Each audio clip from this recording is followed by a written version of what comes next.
राधे राधे सभी को। हम इस वीडियो में देखेंगे कब है वैशाख पूर्णिमा 2024।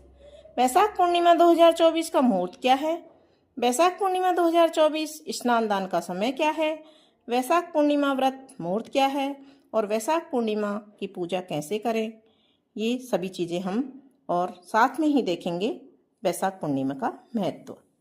तो हम सबसे पहले देखते हैं कब है वैशाख पूर्णिमा। हिंदू कैलेंडर के अनुसार 22 मई बुधवार के दिन शाम को 6:47 पर वैशाख पूर्णिमा तिथि प्रारंभ होगी। इस तिथि का समापन 23 मई गुरुवार शाम को 7:22 पर होगा। ऐसे में वैशाख पूर्णिमा 23 मई को मनाई जाएगी। उस दिन ही वैशाख पूर्णिमा का व्रत रखा जाएगा और स्नान दान भी होगा। वैशाख पूर्णिमा का जो मुहूर्त है 23 मई को वैशाख पूर्णिमा के दिन पूजा का मुहूर्त सुबह 9:15 बजे से है, क्योंकि उस समय से स्वार्थ सिद्धि योग का निर्माण हो रहा है, जिसमें आप जो भी कार्य करेंगे उसके फलित होने की पूरी उम्मीद है। यह योग सभी शुभ कार्यों को सिद्ध करने के लिए माना जाता है। वैशाख पूर्णिमा के दिन का शुभ समय या अभिजीत मुहूर्त 11:51 AM से दोपहर 12:46 तक है। स्नान दान का समय वैशाख पूर्णिमा वाले जब स्नान और दान का समय ब्रह्म मुहूर्त से ही शुरू हो जाता है। उस दिन ब्रह्म मुहूर्त 4:04 AM से 4:45 AM तक है।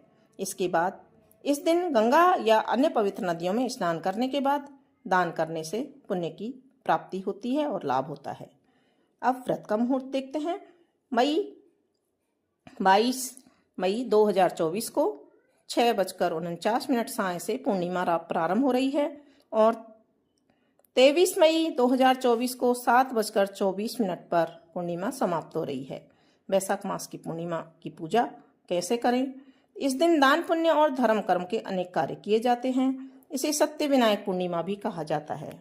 वैशाख पूर्णिमा पर भगवान विष्णु का 23वां अवतार महात्मा बुद्ध के रूप में हुआ था, इसलिए बौद्ध धर्म के अनुयायी इस दिन को बड़े धूमधाम से मनाते हैं।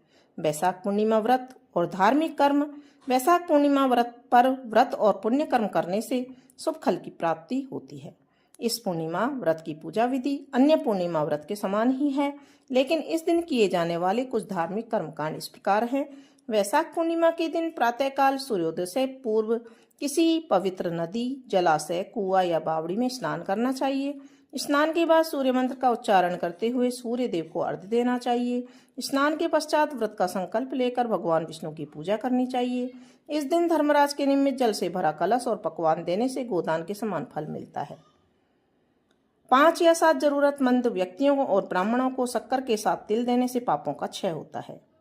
इस दिन तिल के तेल के दीपक जलाएं और तिलों का तर्पण विशेष रूप से करें। इस दिन व्रत के दौरान एक समय भोजन करें। वैशाख पूर्णिमा पर धर्मराज की पूजा का विधान है, इसलिए इस व्रत के प्रभाव से अकाल मृत्यु का भय नहीं रहता है। मान्यता है कि भगवान श्री कृष्ण के बचपन के साथी सुदामा जब द्वारिका उनके पास मिलने पहुंचे थे तो भगवान श्री कृष्ण ने उन्हें सत्य विनायक पूर्णिमा व्रत का विधान बताया था। इसी व्रत के प्रभाव से सुदामा की सारी दरिद्रता दूर हुई थी। धन्यवाद।